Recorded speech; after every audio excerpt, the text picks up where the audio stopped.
18 Eylül akşamıydı. Volkan Dağcı toplulukta bir şey paylaşmıştı. Arkadaşlar bana soru sorun ama ciddili olsun, terletecek şekilde olsun. Bu sorulara cevaplayayım dedim. 19 Eylül gündüz sabah. Volkan Dağcı hazırdı. Bakalım Volkan Dağcı'yı o sorular terletecek miydi? Soru cevap 2'ye hoş geldiniz arkadaşlar. Hiç beklemiyorum. Direkt geçiyorum abi. Takır takır soruları pat pat pat pat pat pat pat pat diye okuyoruz abi, tamam mı? Okuyorum abi. Tek tek okuyorum. Sadece bir K-pop grubu dinlemek zorundasın. Hem kızlardan hem erkeklerden bir grup seçmelisin. Hangisini seçerdin? Ayrıca bir tanesini de asla dinlemeyeceksin. Hangisi? Oğlum bu sorular nasıl ya? Enli sorular çok garip arkadaşlar. Bir anda böyle düşünüp söyleyecek şeyler değil ki. Ama şu anlık aklıma gelen olarak ne diyebilirim? Erkeklerde şu anlık şu durum içerisinde en sevdiğim grup, en çok dinlemeyi sevdiğim grup TXT. Kadınlarda düşündürücü ya. Kadınlarda da Dreamcatcher diyorum. Dreamcatcher aynen. Dinlemeyi çok seviyorum çünkü Dreamcatcher'ı. Bir tanesini asla dinlemeyeceksin, hangisi olacak? Ha. Bu soruya bir şey diyemem. Bu soru bayağı bir cafcaflı ve bu soruya bir şey desem muhtemelen fandomdakiler de üzülecek. Ama cidden aklıma bir şey de gelmiyor yani. Bakayım, yok. K-pop gruplarından karışık yine bir grup oluşturabilseydin kimler alırdın? Kadın erkek. Oğlum nasıl lan? Bir dakika, çoğular çok uzun ya. Abi Beck'i alırdım bu arada. Kesinlikle Beck'i alırdım. Baekhyun'u yani, daha doğrusu EXO'daki Baekhyun'u alırdım. Bütün süperstarları alırdım ya. Jungkook'u alırdım. Şarkı yapsın diye mesela bayağı bir karışık Chan'ı alırdım, anladın mı? Güzel prodüksiyonları falan olsun diye. Jisung'u alırdım. 7-8 kişilik grup oluşturacağız diye söylesek Taeyong'u alırdım çünkü her yönüyle iyi. Ondan sonra ATEEZ'den de böyle kim alırdım? ATEEZ'den de Sun'ı alırdım. Böyle bayağı bir farklı bir vibe ve farklı bir kişili olsun ve gruba insanları çeksin diye falan, onu da alırdım. Başka kim olabilir? TXT'den de mesela Yeonjun alırdım.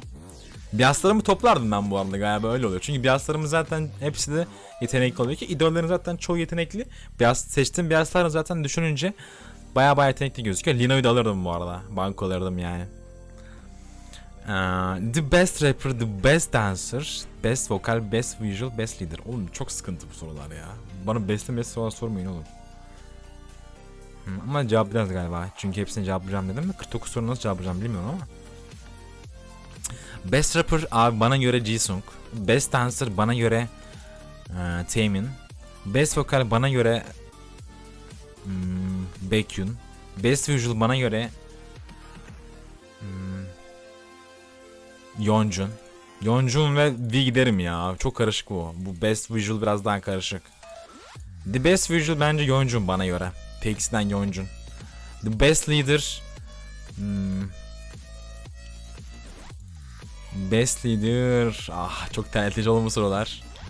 Aram mı Chan mı arasına gittim çünkü ikisi de çok birbirine hakim ama Bang Chan diyeceğim ya. Gizli yeteneklerim veya şaşırtıcı hobilerim var mı? Gizli yeteneklerim var mı? Saatlerce böyle konuşabilirim falan diyormuşum. Yok ya, bilmiyorum ki. Şaşırtıcı hobilerim var mı? Buralar değişik bir şekilde böyle Pokemon Go falan oynamayı çok seviyorum. Çıkıyorum böyle dışarı. Saatlerce Pokemon Go oynuyorum yani. Buralar öyle. Ve şey böyle sürekli böyle dinleyişi falan dinlemeyi çok severim, hani söylenti falan, böyle nasıl desem. Podcast tarzı şeyleri çok severim yani. Gizli yeteneklerim de yok ya. Bir iş kuracaksın ve kesin başarılı olacaksın, bu iş ne olurdu? Çok fazla K-pop içerisinde olduğum için muhtemelen şey olurdu. Bir tane K-pop ile ilgili şirket kurardım yani. Çok böyle başarılı olacağım, bank garanti veriyorsa bu. Yapardım, niye yapmayayım ki? Onun haricinde zaten bu işin içerisinde ve seviyorum. Çok sevdiğim şeylerden bir tanesi. O yüzden koyardım yani. 3 aylak rapçiden birini seçeceksin, hangisi olurdu? Secret Number, Jinny, Purple Kiss, Yuki, Nizi, Ruma. Secret Number'da ve Nizi'yi de kız tanımadığım için Purple Kiss, Yuki diyeceğim. Yuki zaten gerçekten bayağı iyi rapçi bu arada. Your biaslardan sadece biriyle zaman geçirme hakkın olsa kimle seçerdin? Yeonjun'la olurdum. Çünkü Yeonjun bayağı kafa adam ya. Böyle makarasından falan böyle çok kullandım mı? Enseye şaplak atacak kankilerinden bir tane olurdu galiba. Çünkü çok böyle cana yakın birisi gibi duruyor. K-pop dışında sevdiğin ünlüler hangisi? Sürekli K-pop ile ilgileniyorum lan ben. Bunun cevabı yok yani şu an herhalde. Bir K-pop grubu bir grup K-pop grubunu görsen hangisi olurdu? Stray Kids olurdu yani muhtemelen. Stray Kids isterdim yani. İdol olsan hangi şirketten çıkış yapmak isterdin? HYB'den yapmak isterdim. İdol olsan gruptaki rolünün ne olmasını isterdin? Vokal yapın ana dansçı olmak isterdim ben. Çünkü ana dansçılar biraz daha böyle ön plana falan çıkıyor ya bazı yerlerde. Stage'lerle falan olsun daha çok hoşuma giderdi. Main vokalleri ama ana dansçı olmak daha isterdim. Hayatım boyunca evden dışarı çıkamamak mı? Hayatım boyunca telefona veya hiçbir teknolojik alete elini sürememek mi? Hayatım boyunca evden dışarı çıkamamak seçerdim ya. Çünkü teknolojik alet benim için çok önemli bir telefon. Bayağı önemli yani. Purple Kiss'in en iyi vokali kimin sence? Swan, Goyan, Chai. Swan ya. Swan bayağı iyi bence. Grupları toptan sıralamasında koyursan ilk 5 kim olurdu? Erkekler için soruyorum. Sıralamaya koysam.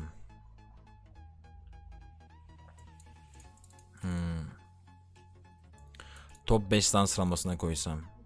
Birincisi 80's olurdu galiba. İkincisi TXT, üçüncüsü Stray Kids, dördüncüsü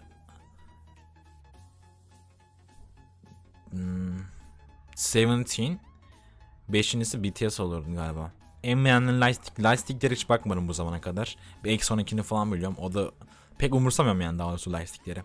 Hangi grubun üyesi olmak isterdin? Hangi grubun üyesi olmak isterdim? Stray Kids'in olmak isterdim. Bayağı eğlenceliler. Adaya düşsen yanına alacağın 3 idol hangisi olur?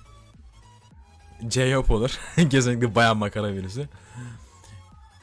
İkincisi Jin olur. Bayağı bir sakin birisi ve hoş birisi bence. Üçüncüsü de kim olur?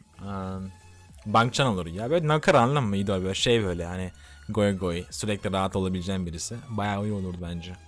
Buralar en çok dinlediğin şarkı. Buralar en çok dinlediğim şarkı hangisi?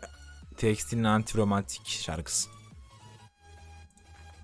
Bir grup Türkiye'ye gelecek olsaydı hangi grup olsun isterdin? TXT, Stray Kids.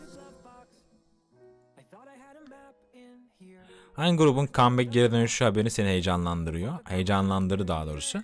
En sonda Stray Kids'in bayağı bir comeback heyecanlandırmıştı. BTS'in onun haricinde 80's'in comeback'i bayağı bir heyecanlandırmıştı beni.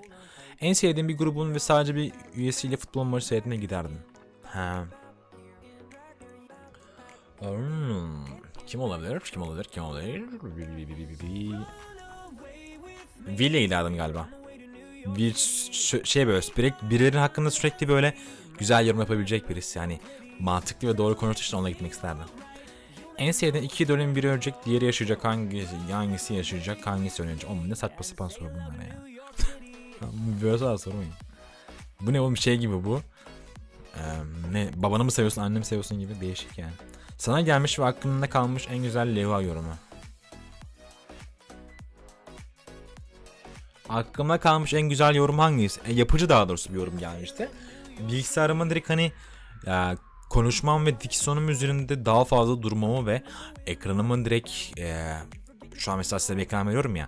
O ekranın üzerinde MV'yi gösterdiğim ekranın daha küçük ve daha büyük olması için önerilerde bulmuştum. Bayağı bir kişi bana yapıcı yorum yapmıştı. O kaldı hakkımda. O kalmış hakkımda. Dünya 8. harika seçmekten sorumlu olsaydı neyi seçerdin? Sleeve'yi seçerdim yaşadığım yere. Random saldım bunu. En beğendiğim fandom ismi ve anlamı. Anlamlarını pek girmek istemiyorum bilmiyorum çünkü. Çok fazla yani daha doğrusu bakmadım. Fandom ismime en çok hangisi olurdu?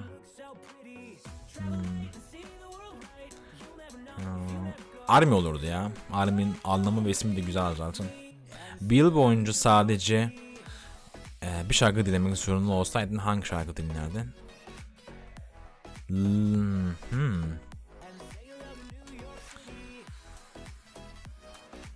Loser ve Lover olurdu.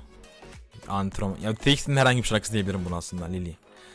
Nasılsın? Eyvallah sağ ol. Biri sormuş halim Allah razı olsun. İyiyim sen nasılsın Ezelcan? Oğlum Beykün gelmedi askerden hala aga be. Aynen öyle kanka. Bu soru değil ama yalnız. Ne oluyor lan? Yanlış şey yazmışsın kanka. Hangi grupta çıkış yapmak isterdin? Bu soruyu cevaplamıştın galiba. SF9'ın fandomuna girmeyi düşünüyor muydun? SF9'ın fandomuna girmeyi düşünürüm. Niye düşünmüyorum ama daha fazla nasıl desem istek olması lazım video çekmek için. Her grubun mesela çok fazla belli bir dinlenme oluyor ama hani ben K-pop dışında fazla bir K-pop sizinle izlemek haricinde çok fazla bir şey tüketmiyorum K-pop'un içerisinde. O yüzden de çok fazla izleme şeyim olmuyor, fırsatım olmuyor. Size kalmış bir şey aslında. Ne kadar çok bir şey dinlersem ve müzik gözüme güzel gelirse o grubun fandomuna girmeyi daha çok böyle yanaşıyorum. Daha çok istiyorum. Öyle bir durum oluşuyor. Öyle yani. Ama mesela en çok istenilen şeyleri bile ben bazen çekmiyorum ve az şeyler olabiliyor. Onlara falan çekiyorum. Öyle bir durum da var tabii. P1 Harmony seviyor musun ya da takip ediyor musun? Ben P1 Harmony çaylak grupları arasında en çok dinlediğim gruplardan biri olabilir. Siren şarkısı falan mükemmeldi. Bayağı takip ediyor musun? Çok fazla değil ama normal takip ediyorum. Kaç tane izlediğim böyle kanala koymadığım videoları falan da var yani. En sevdiğim K-Band'ı Davullu falan grubu. Davullu falan ne ya? Oniv. Aa dinledim. Bu soru benim için çok önemli. Titiz birisi misin? Bazı durumlarda evet. Yani dakik durumların falan bayağı iyi yani. Yanmazsam mesela iyi hissetmeyebiliyorum. Ya da ani böyle oluşan şeyleri, plansız şeyleri falan sevmem yani. Eğer bir günlüğüne görünmez olabilseydi neler yapardın? Bütün K-pop şirketlerini gezerdim falan diyormuş. Bilmiyorum ki kanka, düşünmedim bunu. Abi V'ye tepki versen Türkiye gelen ilk K-pop grubu. İstenilirse veririm. Niye vermeyeyim? Kemik Kulağları tanıyor musun? Bir de ilk gösterini açtığında chat'teki yazışmaları okuyor musun? Umarım okumuyorsundur. Bazen okuyorum böyle denk geliyorum değişik. Ya günlük şeylerden bahsediyorsunuz. Görüyorum yani öyle durumlar oluyor. Kemik Leo'ları biliyorum ama yani sürekli olarak gördüğüm Leo'lar var her yorumda falan olsun. Konuştuğumuz kişiler de oluyor yani. En çok beğendiğin grup ismi hangisi?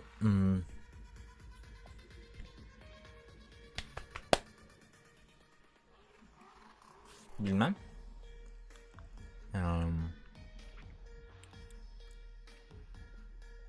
Yani grupların isminin hepsi güzel ya aslında. Böyle tam olarak seçebileceğim bir grup falan yoktur. Ne olabilir ki? Luna'nın iki mesela güzel. TXT'ninki de güzel. Stray Kids'in de güzel. BTS'in de güzel. Güzel aslında yani grup. Çok fazla şu çok iyi falan dediğim bir grup yok yani. Çoğu grup zaten ismi güzel yani. Fleur grubunu tanıyor musun? Hayır. Tepki çeker misin? Olabilir. İstenilirse niye çekmeyeyim? Tarzın olmayan gruplar hangisi? Tarzın olmayan gruplar değil. Tarzın olmayan müzik türleri şunlar. Tatlı konseptleri önceden izlemişsinizdir, kesebiliyorsunuzdur zaten. Tatlı konseptlere böyle çok fazla seçici olabiliyorum. Onun haricinde bütün müzikleri dinleyebiliyorum ya K-pop içerisinde. Sevgilim var mı? Sevgilim var.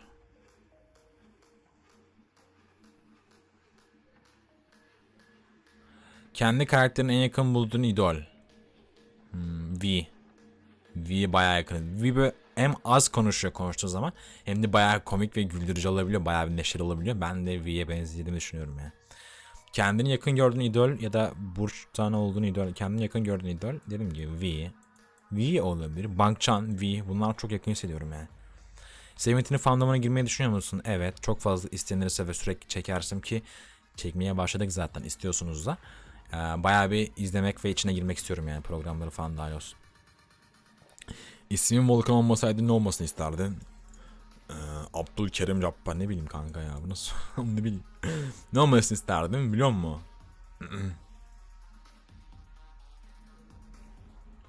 Bilmiyorum kanka hiç düşünmedim. Aklıma bir şey gelmedi. Yazma üşenmek ben okey. Garip tekin ne? Tekim yok ya benim. Hangi şehirde yaşıyorsun? İstanbul. En korktuğun hayvan çekirge. BTS BS'in kim? V. Neyse abi videonun sonuna gelin bu kadardı. Ben de siz beğenmeyi, kanala abone olmayı unutmayın. Kendinize bakın, görüşmek üzere. Bay bay.